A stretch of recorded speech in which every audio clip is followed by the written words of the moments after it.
Muy buenas noches. Continuamos con nuestro estudio de la sacerdotisa y hoy vamos a ver el significado espiritual. En nuestra chakra pasada vimos el significado psicológico, que es que la sacerdotisa representa la materia prima de todo lo que existe, ¿no? Bueno, recordemos que los símbolos y las palabras tienen una polivalencia de sentido, ¿sí? Y entonces por eso es que vemos significados psicológicos, significados espirituales y significados simbólicos de cada arcano. Respecto a esto, conviene recordar lo que enseña Humberto Eco sobre esa polivalencia de sentido de las palabras, los símbolos, en un texto muy importante de él que se llama Interpretación y Sobreinterpretación, ¿sí? Él muestra que de los significados podemos decir, digamos, tres cositas, ¿sí? Que hay significados o sentidos que implican la univocidad, ¿sí? Hay otros que implican la polivocidad y hay otros que implican la equivocidad, ¿sí? Entonces, univocidad es que alguna palabra, algún símbolo, bueno, o algún enunciado tiene un solo sentido, ¿sí? Es unívoco, una sola voz. Y en ese sentido, el discurso de la ciencia, ¿sí? eh, es unívoco, ¿cierto? Cuando uno lee un texto científico, uno esperaría que el sentido de lo dicho pues sea sin ambigüedad, ¿cierto? Sea unívoco. En cambio, el discurso religioso, ¿sí? Y otros discursos, ¿sí? Eh, implica lo que se llama la polivocidad, ¿sí? O sea, la polivalencia de sentido. Varios sentidos, ¿sí? No infinitos, dos o tres sentidos, bueno, que se contrapone a lo que llamaríamos equivocidad, ¿sí? Equivocidad es que cualquier sentido es posible, ¿sí? Entonces, mira, cuando decimos que un texto religioso tiene varios sentidos o múltiples, no estamos diciendo que cualquier sentido sea válido, ¿sí? Cualquier. Por eso existen leyes de hermenéutica, ¿sí? De exégesis, de interpretación de los textos, que sí nos permiten descubrir los sentidos polivalentes, ¿cierto? Pero tienen que tener algún tipo de criterio, ¿sí? De interpretación. No es que yo me pueda inventar cualquier significado de un texto sagrado, ¿no? ¿Qué es lo que la gente piensa? La gente piensa que la Biblia o los textos sagrados se pueden interpretar de cualquier manera, y eso no es cierto. En un texto religioso podemos encontrar dos, tres sentidos distintos, ¿sí? Antiguamente, en la Edad Media, se hablaba de los cuatro sentidos de la escritura, ¿sí? Bueno, hoy en día no utilizamos esos mismos criterios de los cuatro sentidos que utilizó la Edad Media, pero sí reconocemos que en un texto depende de ciertos criterios hermenéuticos, ¿sí?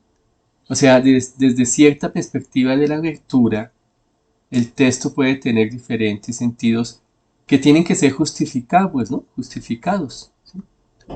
Con algunos criterios, bueno, porque no es simplemente que yo me invento el sentido del texto, ¿sí?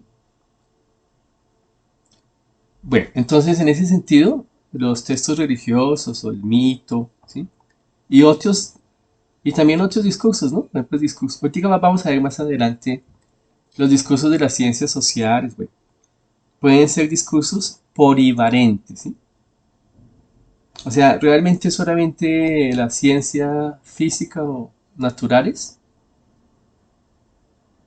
o las matemáticas, ¿no? O la lógica.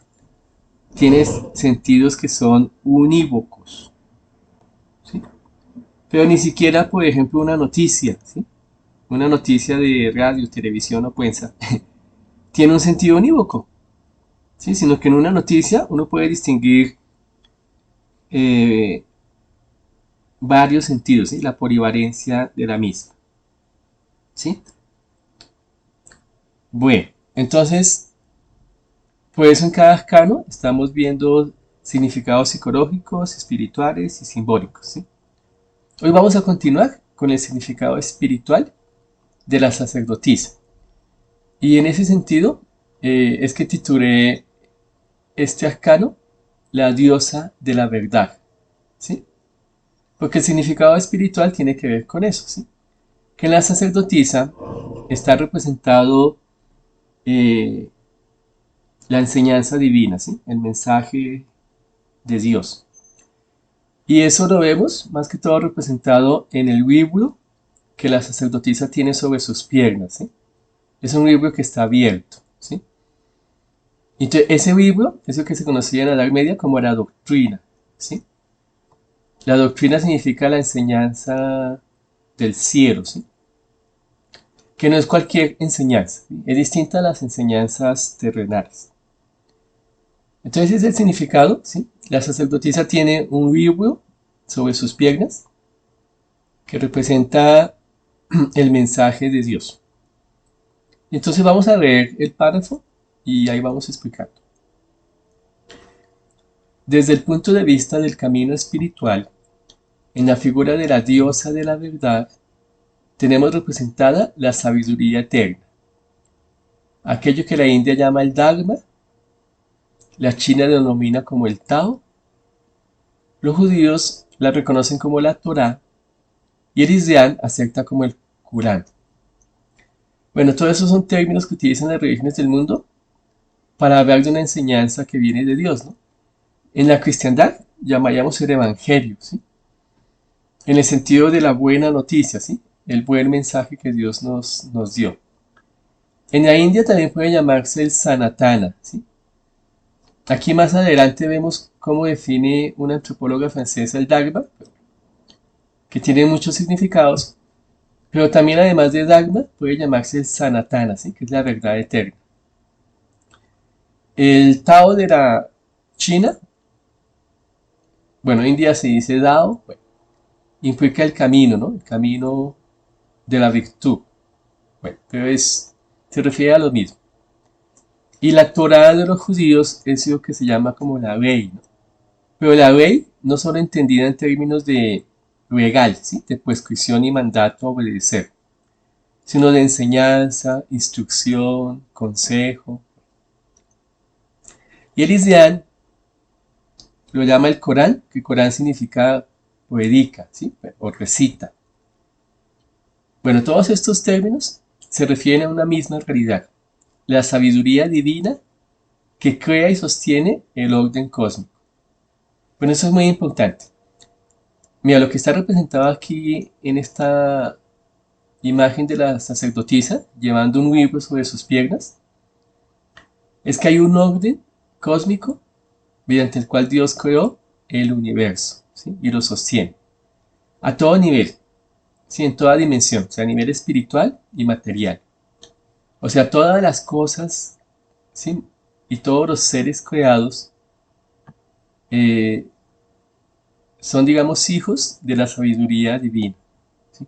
Por eso en la Edad Media también se conocía con el término de Sofía, ¿sí?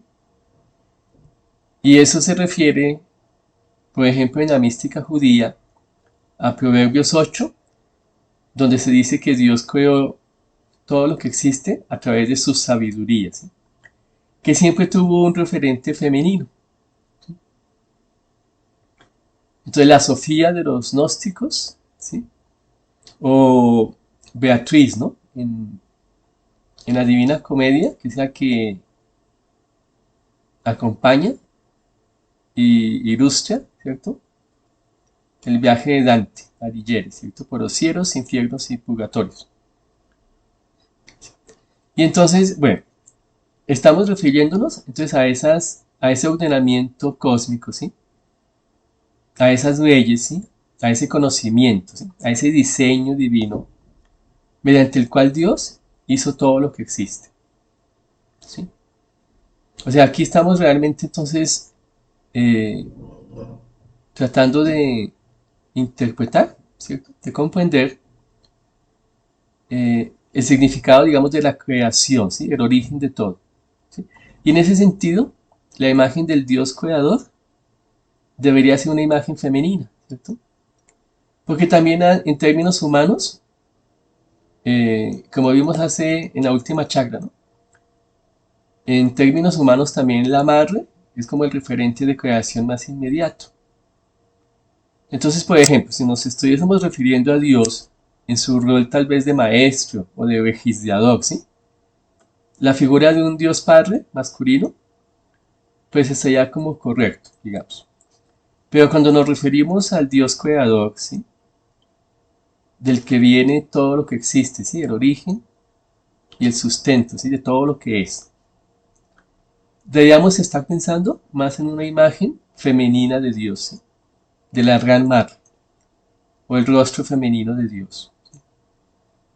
Bueno, ese es el significado de la sacerdotisa en este momento de nuestro estudio a nivel espiritual, ¿no? Y aquí digo algo de las ciencias naturales y sociales.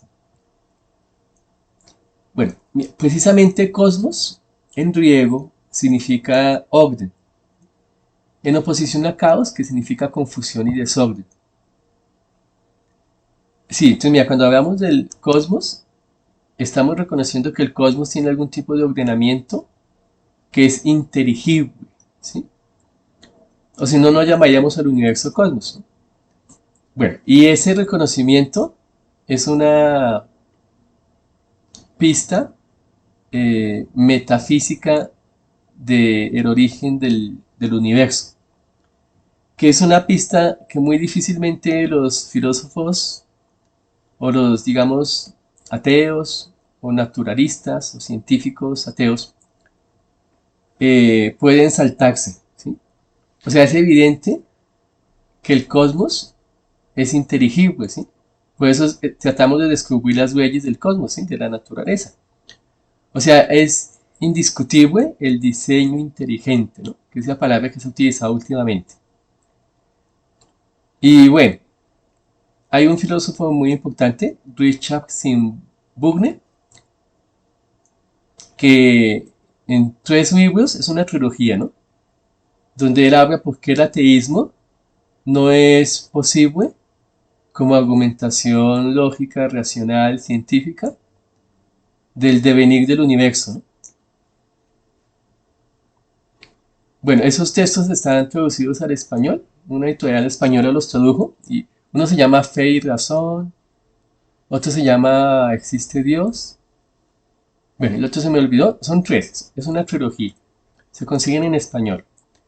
Y él demuestra que filosóficamente hablando, lo más viable, plausible y razonable es postular la existencia de Dios, ¿sí? Como creador, ¿sí? ¿Por qué? Porque la inteligibilidad del cosmos, pues remite, ¿sí? A eso. ¿Sí? Es sencillo, ¿sí? Y entonces, ¿qué debería hacer el oponente, ¿sí? El objetor? Pues tratar de explicar la inteligibilidad del cosmos, ¿sí? Las leyes de la naturaleza, la matematicidad, ¿sí? De los hechos de la naturaleza, de forma que no remita a una mente inteligente, ¿sí? Y la explicación que han dado, pues no resulta racionalmente viable, que simplemente es el azar, ¿cierto? Y entonces, ante la opción de que fue el azar, ¿sí? El que produjo la estructura inteligible del cosmos, o que es un Dios, ¿sí? Sabio, amoroso, inteligente y sabio, el que produjo la estructura inteligible del cosmos, pues la hipótesis de Dios es mucho más razonable que la hipótesis del azar, ¿cierto? Bueno, esa es toda la discusión que hay, también en un texto último que apareció en el año 2010, me parece, que se llama El diseño inteligente, escrito por Stephen Hawking y otro autor, que ya me lo leí, y él trata de explicar en todos esos como 7, 8 capítulos por qué la matematicidad, ¿sí? O inteligibilidad del cosmos, ¿sí? La estructura inteligente o el diseño inteligente del cosmos, del universo, no necesita la explicación de un Dios creador, sino que puede explicarse simplemente por el azar, ¿sí? Y la contingencia de las leyes. Y bueno, pueden leerse el libro y realmente cuando usted compara la explicación de Stephen Hawking, ¿sí?, con la de Richard Simburgh, usted se da cuenta que la capacidad argumentativa, racional y filosófica de Simburgh, bueno, no sé cómo se pronuncia, Richard Simburgh, ¿no?, es pues mucho más alta, ¿sí? O sea, evidentemente, mira, cada texto de la trilogía de este filósofo tiene como 400, 500 páginas.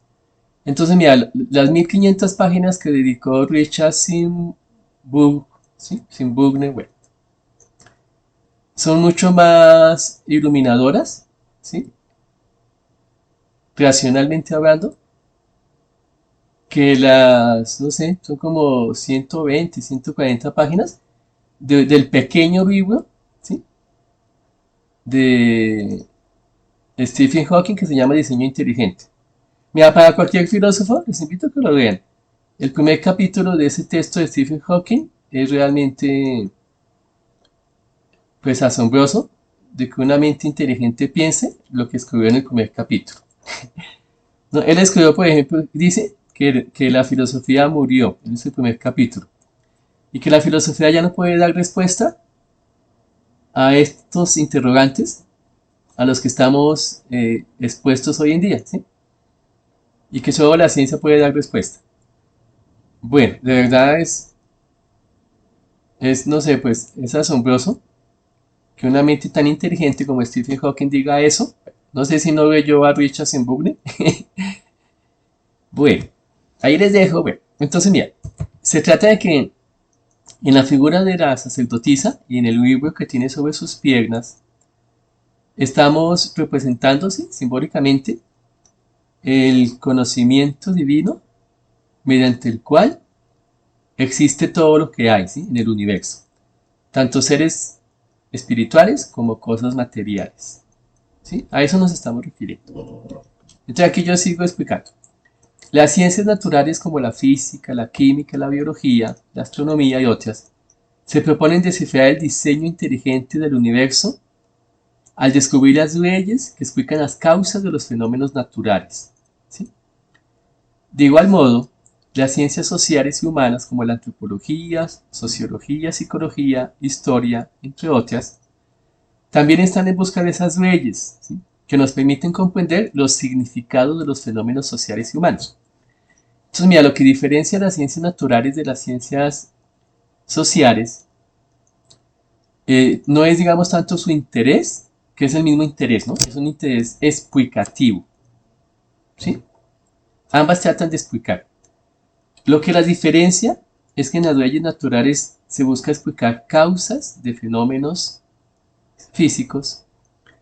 En cambio, en las leyes sociales, lo que se busca explicar son los significados de los fenómenos sociales, y que es distinto. ¿Sí? O sea, mira, una cosa es explicar por qué llueve, ¿sí?, y otra es darle sentido a esa lluvia, ¿sí? O sea, una cosa sería explicar cómo es que los electores de un país, ¿cierto?, la ciudadanía, elige a cierto presidente, ¿sí?, y uno puede buscar causas. Y otro es interpretar los sentidos de por qué votaron de esa manera, ¿sí? Mira, son dos cosas distintas, ¿sí? Entonces, lo que buscan las ciencias sociales no es tanto explicar causas, sino comprender sentidos, ¿sí?, del comportamiento social o cultural o individual, ¿no?, si es la psicología. Bueno, esa es la gran discusión en ciencias, en filosofía de la ciencia, entre lo que llamamos ciencias de la naturaleza y ciencias del espíritu, ¿no?, que fue la distinción que hizo Dilthey para tratar de demostrar que estábamos ante dos construcciones del conocimiento distintos, ¿sí? O sea, tanto las ciencias naturales como las ciencias sociales construyen conocimiento, pero cada una busca construir conocimientos eh, desde la búsqueda de dos explicaciones distintas, ¿sí? Una es la explicación de las causas materiales y otra es la explicación o la comprensión, ¿sí? Más exactamente deberíamos decir la comprensión, ¿sí?, más allá de explicación. la explicación de los comportamientos sociales históricos, ¿sí? Que es la comprensión de los significados, ¿sí? El significado que el sujeto da a ese comportamiento. Bueno, eso en alemán tiene una distinción en palabras que, bueno, chicas, creo que se me está yendo las dos palabritas, pero si no estoy mal, pues, y el que sepa alemán, pues ahí nos corrigen. Eso que se llama Erklären y Verstehen, ¿sí? Erklären es explicar y Verstehen es comprender, ¿sí? Entonces, mira, un propósito es tratar de explicar causas y otro es tratar de comprender sentidos, ¿sí? Pero ambos propósitos, pues digamos que son legítimos, ¿sí? En la construcción de la ciencia. Bueno, mira, en ambos propósitos del conocimiento se asume la premisa de que hay una inteligibilidad, ¿sí? Hay una estructura inteligible que se puede captar, ¿sí? O sea, tanto el comportamiento humano, social, histórico, como el comportamiento de la naturaleza, ¿sí? O sea, por qué llueve, por qué un volcán está dormido y despierta, por qué hay sequías, ¿cierto? Por qué un sujeto se pone de mal genio o aguanta el insulto, ¿sí? ¿Por qué un país, ¿sí? Elige ciertos gobernantes y otros no? Mira, detrás de toda la búsqueda de la explicación de esos hechos, ¿sí? Siempre hay la premisa de que esos hechos son inteligibles, ¿sí? O sea, responden a una estructura inteligente, ¿sí? Que se puede descifrar, ¿sí? Y eso es bien interesante, ¿no? O sea, mira, no asumimos que haya un caos en la naturaleza ni un caos en el comportamiento social. Asumimos que hay algún tipo de explicación, ¿sí? Para esa costumbre cultural que no entendemos, para ese comportamiento, esa práctica religiosa que tampoco entendemos, o para ese fenómeno de la naturaleza, ¿sí? Que tampoco sabemos por qué se dio, ¿sí? Entonces lo que busca la ciencia, el conocimiento, es entender, ¿sí? Entender de dónde viene, ¿sí? El origen, ¿sí? ¿Cómo fue que se produjo? Bueno, por eso es que no hay que menospreciar ninguno de los dos tipos de conocimiento, el natural y el social, ¿sí? Ciencias naturales y ciencias del espíritu, porque ambos son necesarios y ambos implican un tipo, digamos, de discurso inteligente. Bueno, ahí sigo leyendo. Dice, mira, de este modo, la humanidad ha tratado de acercarse al misterio del origen, desarrollo y destino del universo, de la vida y de la historia. Mira, esto es muy importante, ¿sí? Lo que hace todo conocimiento es esto, ¿sí? Cualquier tipo de conocimiento, sea científico, religioso, filosófico, matemático, hasta literario, ¿sí? Lo que busca es acercarse al misterio del origen, el desarrollo y el destino. ¿De qué? Del universo físico, o sea, la naturaleza, de la vida, ¿sí? ¿Por qué se dio la vida? Y de la historia. Bueno, pues bien, en el símbolo de la diosa de la verdad tenemos esa sabiduría eterna que posibilita el nacimiento, evolución y plenitud de cualquier realidad cósmica, ya sea natural, social o humana, ¿sí? Ese es el significado espiritual de la sacerdotisa, para que lo tengamos bien, bien presente. O sea, representa lo que la ciencia busca, ¿sí? Que es la verdad de todas las cosas, ¿sí? Las leyes del universo. O lo que busca la filosofía, ¿sí? Que es la verdad más allá de cualquier duda, ¿sí? O lo que busca la religión, ¿sí? Que también es la verdad del destino del alma, de la existencia de Dios. Sí, por eso lo llamé la diosa de la verdad, ¿sí? Porque eso representa la sacerdotisa a nivel espiritual. Bueno, aquí mira, con respecto al concepto de Dagma, puse aquí un párrafo de una antropóloga francesa que tiene un texto muy iluminador que se llama El hinduismo, antropología de una civilización, donde nos muestra que el concepto de alma es muy polivalente, ¿sí? En el discurso del hinduismo.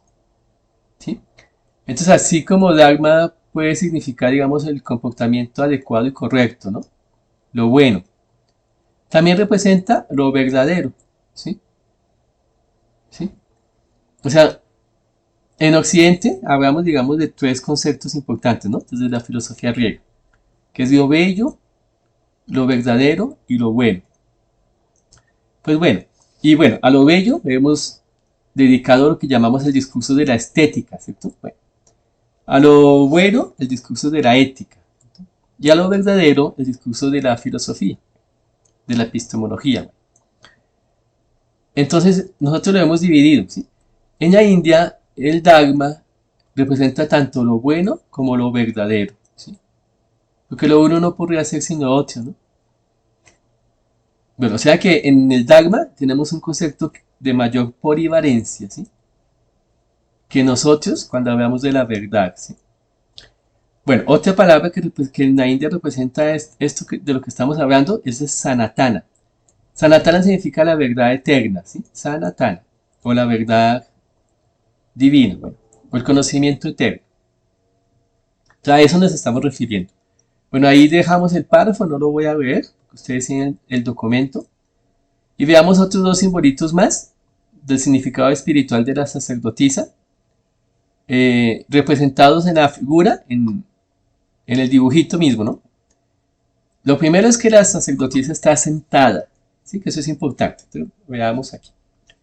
Dice, mira, además, la figura de la diosa de la verdad simboliza pasividad, está sentada. A diferencia de la figura del mago, que simboliza actividad, está de pie.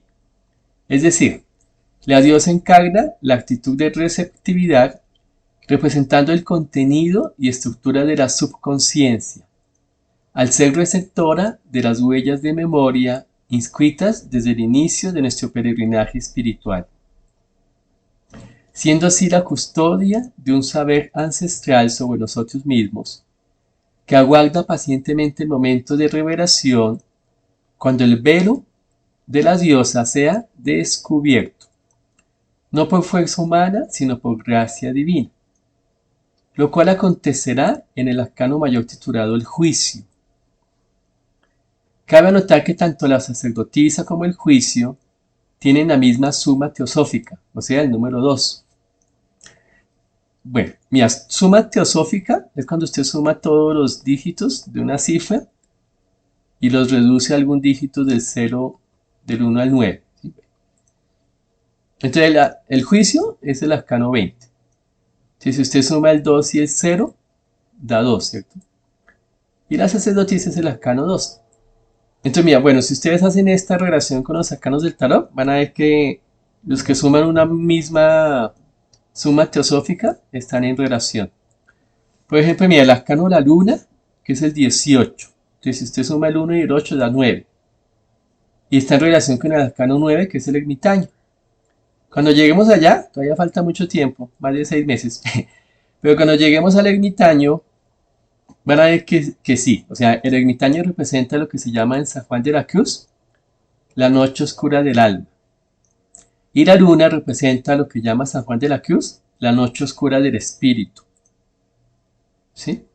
O sea, en el ermitaño tenemos lo que se llama el proceso de desencantamiento del mundo, la noche oscura de los sentidos, ¿sí? O del alma, de lo psíquico. Y en la luna tenemos la noche oscura del espíritu. ¿Sí? Bueno. Entonces sí es verdad, ¿no? En la suma teosófica de los arcanos encontramos correspondencias. Entonces, ¿qué significa que la sacerdotisa esté sentada? ¿Sí? Entonces lo podemos entender en contraposición al mago, que está de pie. Entonces, en la iconografía medieval, estas dos posiciones representaban la actitud receptiva y la actitud activa. Entonces, el mago está activo, ¿sí? Es una acción. Bueno, en cambio, la sacerdotisa, como está sentada, es receptiva, ¿sí? Está recibiendo. Y por eso también le puse de título a la sacerdotisa la subconsciencia, ¿sí? La compañera del viaje. La subconsciencia como compañera del viaje. Y el mago le puse como subtítulo la autoconciencia como el capitán del viaje. Y entonces, mira, en términos psicológicos, lo que llamamos actividad, ¿sí? Es un acto consciente, ¿sí? De la autoconciencia, ¿sí? Consciente. Porque para usted hacer algún acto, cuando usted es el sujeto agente, ¿sí? Activo, pues usted tiene que estar atento, consciente, ¿sí? Así su nivel de conciencia, pues no sea el mayor.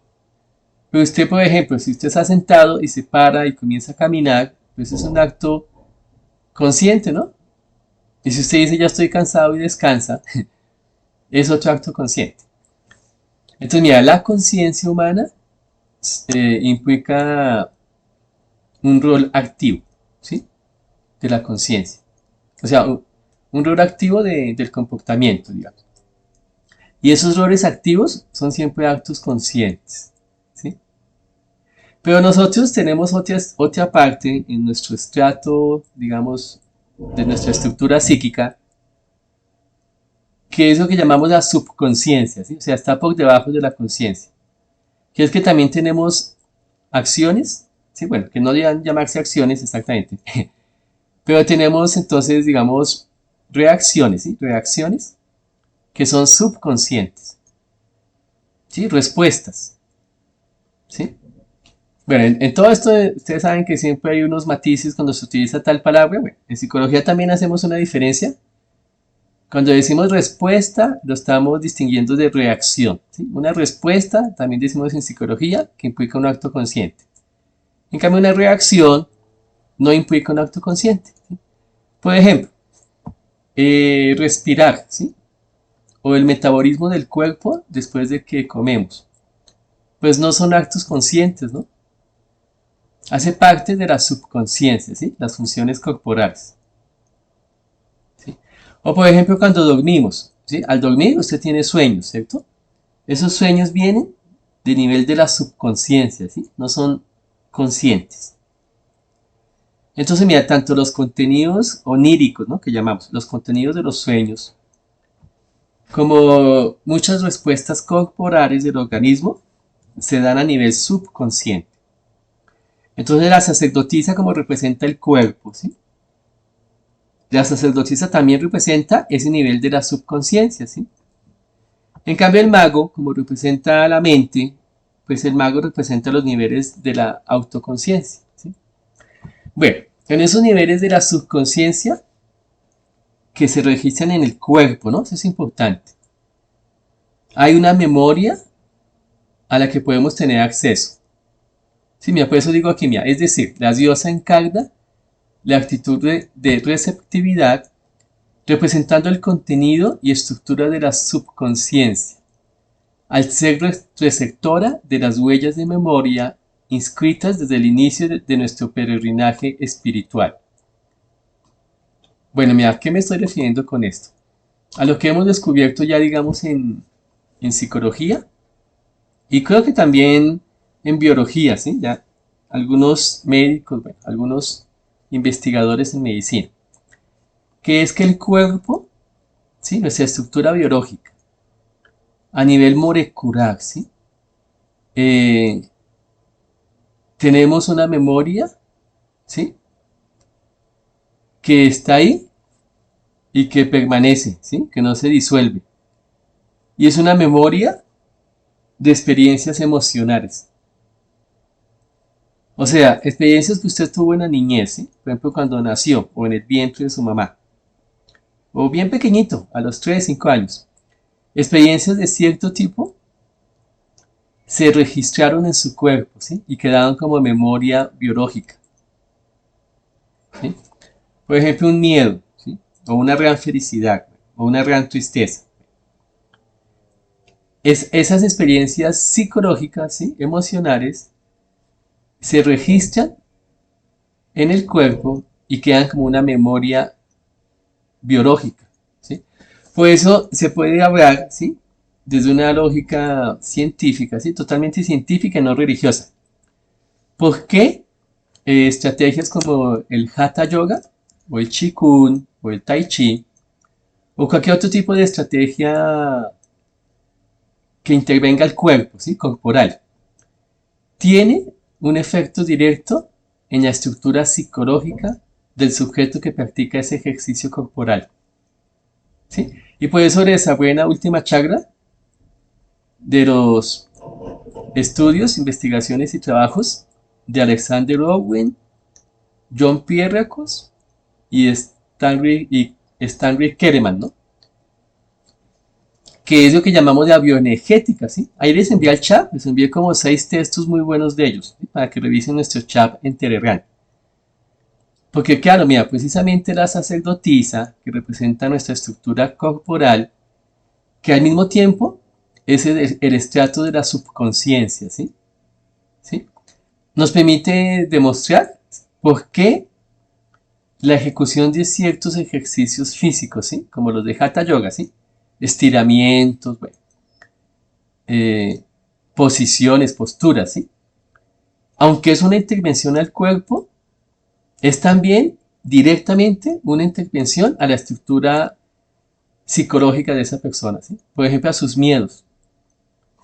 Entonces, por ejemplo, mira, hay un ejercicio de Stanley Kerriman que es para eso, para sanar los miedos, ¿sí? Que es un ejercicio físico, que es el dejarse caer, ¿sí? En una colchoneta, hacia atrás, o sea, dejarse caer sin hacer ningún tipo de flexión de las rodillas o del cuerpo. Usted sabe que tiene la colchoneta detrás, entonces tranquilo que usted se va a caer y no se va a golpear. Pero intente hacer el ejercicio, ¿sí? En su cama, bueno, tenga cuidado de no golpearse la cabeza, o sea, tenga en cuenta su estatura y que no se vaya a golpear la cabeza con la pared o con el, bueno, o con el espaldar de la cama, ¿no? Pero entonces cuando usted lo haga, y mira, un niño lo hace más fácilmente que un adulto, porque un adulto tiene muchos miedos. Entonces uno se deja caer de para atrás y uno dobla las rodillas y uno hace que se caiga la cora antes que la espalda. No, la idea es que usted caiga derecho, ¿sí? Usted se deja caer de para atrás, derecho, derechito. Y al mismo tiempo cae la espalda, que la cora y las piernas, ¿sí? Al mismo tiempo. Bueno, haga el ejercicio. Es muy difícil de hacer. Entonces, mira, ¿por qué sabemos esto? Porque sabemos que en el cuerpo, en la estructura biológica, ¿sí? En las posturas del cuerpo, bueno, en la forma de respirar, ¿sí? En los gestos y en la misma memoria celular, ¿sí? Eh, hemos estado inscribiendo, ¿sí? Como impreso, eh, nuestra respuesta o nuestra reacción física, biológica a alguna emoción, alguna experiencia, ¿sí? Por eso es que se puede hacer entonces psicoterapia, ¿sí? Ya no utilizando herramientas verbales, ¿no? Si ustedes se dan cuenta, la psicoterapia es un uso 100% de la herramienta verbal, que es el diálogo, ¿no? Y la herramienta verbal implica pues el paso por la cognición, porque el lenguaje es cognición, ¿cierto? Entonces lo que hace la bioenergética de Alexander Owen, Stanley Kerriman y John Pierrakos, ¿sí? O lo que hace el Hatha Yoga, ¿sí? Es una intervención a nivel de la psique, ¿sí? De la estructura emocional y mental, pero utilizando simplemente un acercamiento corporal, ¿sí? Por ejemplo, cuando usted se queda en silencio, ¿sí? Haciendo meditación, el silencio del cuerpo, o sea, dejar el cuerpo quieto, que no se mueve, implica silencio de la mente, ¿sí? Bueno, entonces mira, en la sacerdotisa tenemos una memoria ancestral que está inscrita, impuesta en nuestras células, ¿sí? En la biología del cuerpo. Y esa memoria comienza a despertar en ciertos momentos del estadio del desarrollo espiritual, ¿sí? Y despierta totalmente en el juicio, ¿sí? Que es cuando usted recuerda todo lo que está inscrito en esa memoria del cuerpo. Que es lo que llama a la India el recuerdo de las vidas pasadas, ¿sí? Entonces, mira, ya hemos visto en el arcano del loco que ya sea que esas vidas pasadas, ¿no? O sea, el recuerdo de la memoria ancestral. Mira, ya sea que esas vidas pasadas o memoria ancestral se refiera a nuestra propia alma reencarnándose, o se refiera al alma de nuestros ancestros, ¿sí? Abuelos, bisabuelos, tatarabuelos, sea como sea, ¿sí? En su cuerpo, ¿sí? En su biología, ¿sí? Y por eso en el arcano del loco lo explico, ¿no? Usted tiene lo que llama la India vasanas, o lo que llama el hinduismo sanskaras, que es lo que llamamos en Occidente herencias, ¿sí? Pero herencias no solamente a nivel biológico, sino a nivel psicológico, sí, emocional, espiritual, ¿sí? Cognitivo. Esos vasanas o sanskaras o herencias psíquicas, ¿sí? Usted las tiene inscritas en su cuerpo, a nivel de la subconsciencia, a nivel de la memoria celular corporal. Esas memorias se recuperan cuando llegamos al momento del juicio, el arcano 20, ¿sí? Y ya sea que se refiera a la reencarnación, o ya sea que se refiera a nuestros ancestros, usted las vivencia como memorias ancestrales suyas que le pertenecen a usted, ¿sí? Son sus memorias ancestrales, ¿sí? Sus memorias filogenéticas, ¿sí? ¿Sí? Ya algo distinto es interpretamos esa memoria ancestral como que me viene de un antepasado o me viene de mí mismo en vidas pasadas. Eso ya pertenece a la interpretación de cada religión, ¿sí? Pero la experiencia en sí, como memoria ancestral, es un hecho evidente. Bueno, yo les cuento, en experiencias de meditación que he tenido, yo he tenido ese tipo de recuerdos. Y bueno, como yo sé, y aquí es muy importante, ¿no? Mira, estamos tratando de ilustrar nuestra fe. Entonces, como yo sabía todo esto, yo no puedo asegurar que sea una vida pasada mía, porque puede ser un ancestro mío, ¿sí? Y si ustedes me preguntan, bueno, ¿y qué explicación les da? No, yo me quedo con la experiencia sin la explicación religiosa. O sea, no sé si es una evidencia de la reencarnación o no sé si simplemente es una evidencia de los recuerdos de mis ancestros. Lo que sí sé es que tuve acceso a eso, ¿sí? No a todo, obviamente. Es una memoria chiquitica, pequeñita, pero yo sé que no pertenece a mi actual biografía de vida, ¿sí? O sea, lo que experimenté pertenece a una memoria ancestral, ¿sí? Que no es ya de mi actual biografía de vida. O sea, ese no soy yo. O sea, si no es algo que está en mí, ¿sí? Entonces haya sido una vida pasada, ¿sí? O haya sido un ancestro, pues pasado. De todas maneras, la memoria está en mí. Y ese es el dato evidente, ¿sí? El dato evidente es que esa memoria está en mí. Y ya que está en mí, pues hace parte de mi herencia, ¿sí? Hace parte de lo que yo tengo que manejar y trabajar, ¿sí? Ya sea que me la heredó, ¿sí? Ya sea que sea herencia de mis abuelos, tatarabuelos, o ya sea que sea herencia de mí mismo, ¿sí? En otro momento de mis múltiples vidas. Pues sea como sea, hace parte de mi paquete, ¿sí? De mi equipaje que yo tengo que saber trabajar en esta vida, ¿sí? Del equipaje que tiene el loco, de la maleta. Bueno, entonces mira, cuando usted entra en contacto con la sacerdotisa, ¿sí? ¿Y cómo se entra en contacto? Se entra en contacto a nivel de receptividad. O sea, no es una estrategia activa. Por eso lo produce la meditación, ¿no? Mira, la meditación, que usted se queda en silencio, ¿sí? Es simple meditación, es simple quietud, ¿sí? Estar quietos. En esa quietud de silencio profundo, donde usted no permite que la mente divague, ¿sí? Como enseña la meditación anapana en el budismo, en ese momento en que usted está totalmente quieto, ¿sí? Receptivo, ahí pueden surgir, emerger, ¿sí? De la subconsciencia esas memorias ancestrales, que pueden ser positivas o negativas, ¿sí? Pueden ser luminosas, oscuras, ¿sí? Pueden ser cielos o infiernos, ¿sí? Ángeles o demonios. Y de pronto sale de allá, de adentro de usted, sale un recuerdo, o sale una emoción, o sale una sensación también, sensación del cuerpo, ¿sí? Y eso es lo que se llama en el budismo sanskaras, ¿sí? Y en el hinduismo vasanas. O sea, usted está en completa quietud y silencio y emergen contenidos de la subconsciencia. ¿Qué tiene que usted que hacer con esos contenidos? Nada, ¿sí? Tampoco nada. Solamente los tiene que observar.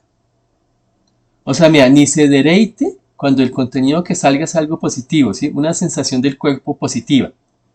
Una sensación de cosquilleo o de satisfacción corporal. O una sensación de paz y felicidad, ¿sí? O la imagen en su mente de alguna visión celestial, ¿sí? Ni se entretenga con el carácter positivo de esa memoria, ni tampoco se angustie si es de un carácter negativo, ¿sí? Si en la visión usted tuvo una visión de algo feo, ¿sí?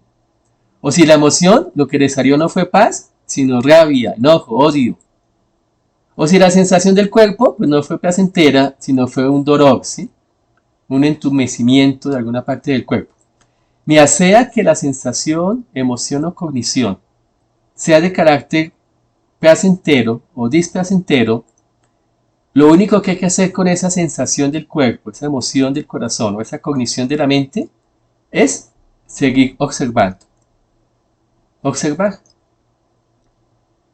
Bueno, eso es lo que enseña Vipassana, ¿no? Recuerden que siempre les he motivado que antes de morirse, una vez en su vida, deben asistir, así sea, a un solo retiro de Vipassana de 10 días, ¿no? En silencio, ¿sí? Tal como le enseña la tradición de Goenka, 10 días en silencio. Bueno, ahí, en esa receptividad, ¿sí? Cuando usted está quieto, sentado, entonces surge la memoria que está inscrito en la subconsciencia de su estructura biológica corporal. ¿Sí? Surge. Y simplemente surge como una purificación. Usted simplemente la observa para purificarse de eso que está ya en los estratos profundos de la subconsciencia para que salga la conciencia. Y no se distraiga también con lo que les acabo de decir, ¿no? No se distraiga pensando que una reencarnación, que un abuelito, no, mira, eso no importa. Olvídese de que usted está recordando una vida pasada o que usted se conectó con la memoria del tatarabuelo. Olvídese de esa explicación, que esa es una explicación metafísica, filosófica, que pertenece a otro momento del asunto, que es el momento filosófico, ¿sí? Bueno, usted simplemente trabaje con la experiencia. Diga, aquí tengo un odio que no sé de dónde me viene, ¿sí? Aquí tengo una tristeza que no sé de dónde venía, pero estaba en mí, ¿sí? Aquí tengo una visión de ángeles y demonios y no se ponga a pensar que usted vio el más allá. No, no señor, no vio el más allá. Simplemente, mira, aquí tengo una visión que atraviesa mi mente, mi cognición, y se me manifiesta en la figura de un ángel o un demonio, ¿sí? O de la Virgen María o de Jesús. Usted ni vio a Jesús ni vio a la Virgen María, ¿no? Ni está viendo demonios. Usted simplemente tiene una memoria que ha surgido y se ha manifestado de esa manera. O hay una sensación del cuerpo. Entonces, mira, simplemente obsérvela, ¿sí? No la interprete. No infiera ni deduzca nada más de la experiencia. Y observe el dolor del cuerpo o la sensación placentera del cuerpo. Yo también cuando hago meditación muchas veces siento sensaciones placenteras del cuerpo, ¿no? No les puedo explicar cómo es, pero es muy bonito. Usted siente que todo el cuerpo como que vibra, no sé, pero es muy bonito. Y también he sentido emociones negativas, feas, ¿sí? De tristezas profundas y enojos y rabias profundos, ¿sí? ¿Qué hay que hacer con eso? Simplemente observar, ¿sí? Hasta que se disuelve. O sea, hasta que pasa el enojo, pasa la tristeza o pasa la sensación, ¿sí? O se disuelve la imagen mental.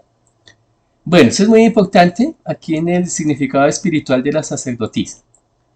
Y vamos a ver el último párrafo, que también tiene que ver con la actitud receptiva. Entonces, mira, estamos viendo que en el significado espiritual de la sacerdotisa nos representa la sabiduría eterna, ¿sí? La sabiduría cósmica, la sabiduría divina, con la cual Dios hizo el universo, todo el universo, ¿sí? De todas las cosas y los seres que existen.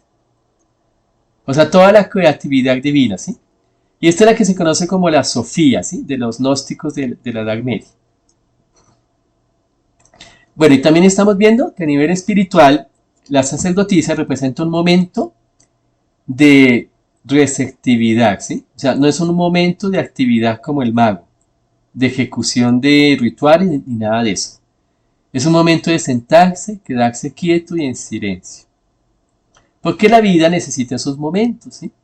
La vida no es solamente actividad, la vida también es contemplación, ¿sí? Y eso es lo que se llama en la Iglesia Católica, en la teología católica, se llama la vida activa y la vida contemplativa, ¿sí? Que está representada por el pasaje del Evangelio de Marta y María, ¿no? Si ustedes se acuerdan, que Jesús visitó a Marta y María, las hermanas de Lázaro, ¿sí? Betania. Y entonces mientras que María estaba a los pies de Jesús sentada, escuchándolo, en quietud, Marta estaba muy atareada, muy afanada con los quehaceres de la casa, ¿cierto? ¿Se acuerdan? Y entonces María le dice a Jesús, le dice, Señor, ¿acaso no te das cuenta y no te importa, no te interesa, ¿sí? Que yo estoy aquí tan atareada con tantos oficios de la casa y María está ahí sentada y no me ayuda en los quehaceres de la casa. ¿Y se acuerdan lo que respondió Jesús? Dijo, Marta, Marta, afanada y angustiada, andas en tus muchos quehaceres. Pero María escogió la mejor parte. ¿Sí? Y eso es toda la discusión, todo, digamos, sí, es todo un desarrollo histórico. De eso se han escrito hasta libros de muchas páginas, ¿sí? De la importancia de que en la vida espiritual haya momentos de vida activa y vida contemplativa. O sea, hay momentos en que hay que ser activos, ¿sí? Ponernos a la ejecución de algo. Pero hay momentos en que hay que ser simplemente receptivo, quedarse quieto sin no hacer nada.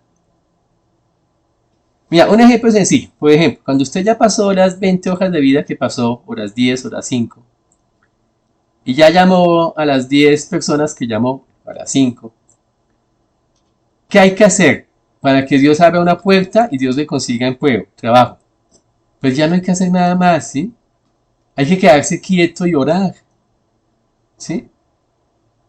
O sea, mira, no piense que es que las cosas de su vida, su destino, ¿sí? Está en sus manos solamente.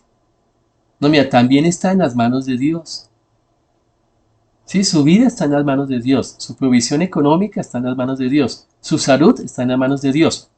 Entonces no se agite tanto, ¿sí? No se canse tanto, no se fatigue tanto. Que el médico, que la medicina. No, mira, ya quieto, ¿sí? Haga un pare, descanse en Dios, ¿sí? Y entre a un momento de oración y contemplación divina. Diga, Dios mío, ya hice lo que me correspondía a mí, ahora dejo lo demás en tus manos, Señor, ¿sí? Aprenda a entregar a Dios, ¿sí? Entregue eso, ¿sí? Ese bulto que tiene encima, que lo está afanando y cansando, entrégueselo a Dios, ¿sí? Bueno, y aquí entramos al tercer párrafo, que es bien bonito. ¿Qué es lo que significa el conocimiento místico y el conocimiento científico? ¿Qué tiene que ver con esto que les acabo de decir, ¿sí? Veamos y ahí vamos explicando. Por lo cual, la manera de acceder a la sabiduría eterna, ¿sí? Personificada en la diosa, es más una cuestión de contemplación que de acción. Y esto es muy importante. Estamos ante la necesidad de la vida contemplativa, ¿sí? Mira, la manera de acceder a la sabiduría eterna, ¿sí? A la comunión con la diosa, ¿sí? Con el rostro femenino de Dios. Es más una cuestión de contemplación que de acción. Estamos ante dos caminos distintos. La vía contemplativa y la vía activa.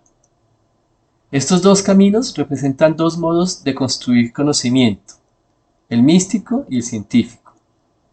El místico anhela contemplar, es decir, ver, ¿sí? Contemplar significa ver, ¿sí? Con los ojos. En cambio, el científico desea manipular, o sea, tocar con las manos. Mira lo interesante de esta idea. El místico usa sus ojos para vislumbrar. El científico usa sus manos para experimentar. Ambos utilizan sus sentidos, pero con dos objetivos distintos. El místico quiere vivenciar la causa de la realidad, o sea, el nómeno, mientras que el científico desea experimentar con los efectos de la realidad, o sea, los fenómenos.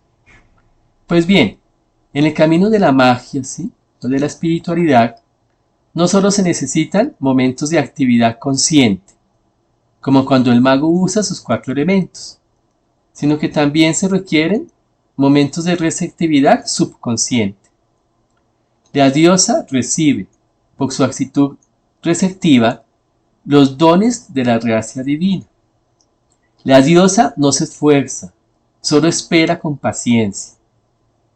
Del mismo modo, los contenidos de la subconsciencia no surgirán si los buscamos bruscamente. Ellos emergerán solamente cuando los invoquemos dulcemente, sin presión, sino con seducción. Así, una actitud de contemplación receptiva es necesaria en este momento del viaje hacia nuestra alma. Sí, mira, y por eso aquí hablamos de la diferencia entre lo masculino y lo femenino, ¿sí? Lo masculino representado en el mago está ilustrando lo ejecutivo, ¿sí?, lo activo, la conquista, ¿sí?, bueno, el hacer. En cambio, lo femenino, representado en la sacerdotisa, está representando la pasividad, la receptividad, la espera, la confianza, ¿sí?, que son dos actitudes muy distintas. Bueno, mira, les invito a que durante el día, ¿sí?, durante el día tenemos que tener tantos momentos de actividad, digamos masculina, como momentos de receptividad femenina. O sea, mira, el día no es simplemente para hacer oficio en la casa o agitarse, quién sabe, con tantas tareas. El día también es para momentos de ocio, de no hacer nada, ¿sí?, ni siquiera ver televisión ni escuchar música. Momentos de ocio y silencio. No haga nada, mira, siéntese en la silla de la sala o haga un paseo, ¿sí?, y observe las nubes, el aire, ¿sí? O siéntese a observar su apartamento, ¿sí? Simplemente a estar en quietud, en presencia de Dios, ¿sí? No haga nada. Mira, esos momentos de ocio son muy importantes. Y los momentos de ocio, Occidente nos los robó, ¿no? Porque Occidente nos dice que el tiempo es oro. O sea, Occidente te enseñó que tienes que ser productivo todo el día. Pues esa es una enseñanza falsa. Te invito a que te la quites de tu video. No es verdad que tengamos que ser productivos ni todo el día, ni toda la semana, ni todo el mes, ni todo el año. Tenemos que tener momentos también de otium, ¿sí?, de no hacer nada, de quietud, de silencio. Momentos simplemente de contemplación, ¿sí? Mira, contemple el día. Contemple cómo el sol se va, ¿sí?, y las nubes lo encubren, ¿sí?, y se ve ya no el día soleado, sino la sombra, ¿sí? Contemple cómo llega la noche, ¿sí? Contemple las sensaciones del cuerpo. Mira cómo siento calor y a veces siento frío, ¿sí? Contemple, ¿sí? O sea, observe, sin deseo de cambiar nada, ¿sí? O sea, cuando sienta frío, no tenga la actitud activa de decir voy a ponerme un saco para quitarme el frío. No, quédese con la sensación del frío, ¿sí? Contemple. Si siente calor, no diga simplemente voy a levantarme para servirme un vaso de agua, un jugo. No, quédese con el calor, ¿sí? O sea, me renuncie a la actividad. Entre en momentos de quietud y silencio. No haga nada. Solo observe. Observe las imágenes de su mente. Cómo vienen y van, ¿sí? Observe las emociones de su corazón, ¿sí? Bueno, eso es lo que se llama una vida contemplativa, ¿sí? Donde simplemente usted está en quietud y en silencio, ¿sí?, observando el fluir de la vida, pero no ejecutando ninguna acción, ¿sí?, no haciendo nada. Digo, no haciendo algo, ¿cierto? Más bien haciendo nada. No haciendo algo. Simplemente descansando, ¿sí? En Dios. Bueno, esto es lo que llamamos la oración contemplativa, ¿sí? Que es muy parecida a la meditación budista, ¿sí? La verdad es que es casi idéntica. Mi usted simplemente se sienta en silencio, sintiendo que la presencia de Dios lo está acompañando. ¿Qué es lo que hace un católico cuando va a la iglesia, ¿no? No en momentos de misa, sino en momentos en que está la iglesia sin actividad y se arrodilla frente al sagrario y simplemente piensa en su mente, ¿sí? Simplemente visualiza que está ante la presencia del Señor resucitado, ¿sí? Bueno, yo lo hago en mi casa, me siento y simplemente siento que estoy ante la presencia de Dios, ¿sí? O sea, siento que yo estoy allá en la presencia de Dios, allá en el paraíso, y que estoy simplemente a sus pies, ¿sí? Y que Dios está ahí, y yo estoy a los pies, bueno, es una metáfora, ¿no? Porque Dios no tiene pies, pero simplemente siento que estoy en la presencia de Dios, ¿sí? Y no digo nada, no pienso nada, solamente siento que estoy en su presencia y que Él me envuelve con su presencia, ¿sí? Me envuelve. A veces cuando visualizo a la imagen de Dios femenina, al rostro de Dios femenino, visualizo que los brazos de Dios, de la diosa, me abrazan, ¿sí? Que estoy siendo abrazado por los brazos de la diosa, ¿sí? Y ahí me quedo. O que el manto de la diosa me abraza. Bueno, sea la imagen que tú tengas de la divinidad, la idea es que tengas momentos de no actividad, ¿sí? Momentos de contemplación, momentos de receptividad, donde estás quieto y en silencio, ¿sí? Simplemente contemplando, ¿sí? Contemplando las sensaciones del cuerpo, las emociones del corazón y las imágenes de la mente, sin detenerte en ninguna de ellas, ¿sí? Solamente observando y poniendo tu atención en que estás en la presencia de Dios o de la diosa, ¿sí? Como sea tu referente de la divinidad. Y ahí te quedas 10, 15, 20 minutos contemplando, ¿sí? En silencio, en presencia de la diosa. Amén. Bueno, muchas gracias por su tiempo. Les invito a que se vean el documento, ¿sí? Que mastiquen en el documento, que hagan los ejercicios de las actividades que yo les propongo, o se inventen actividades nuevas. La idea es que podamos conectarnos con el arquetipo de la diosa, ¿sí?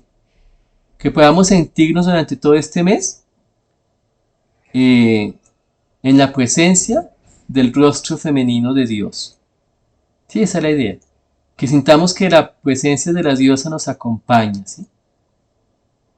Amén, que así sea. Dios nos bendiga y nos vemos en 8, en 15 días. Bueno, cuando Dios tenga bien nuestra próxima charla.